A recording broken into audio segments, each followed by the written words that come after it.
Құрметті қазақстандықтар, сіздерді Қазақстан Республикасының тәуелсіздік күнімен құттықтаймын. Тәуелсіздік алғаннан кейін барлық облыстарда мамандандырылған мектептер ашыла бастады.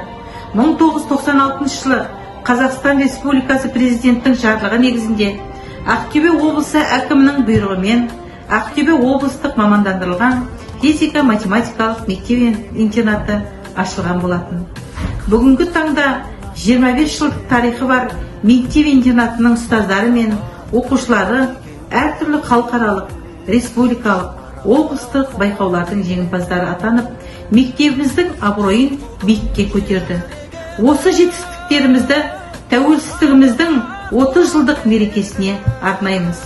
Қымбатты тәуелсіз еліміздің бақытты азаматтары, бұл мереке күні сіздерге зор денсаулық, мақсат жолдарыңызға сәттілік, игілік пен алдағы жұмыстарыңызға тек шығармашылық табыс тілеймін.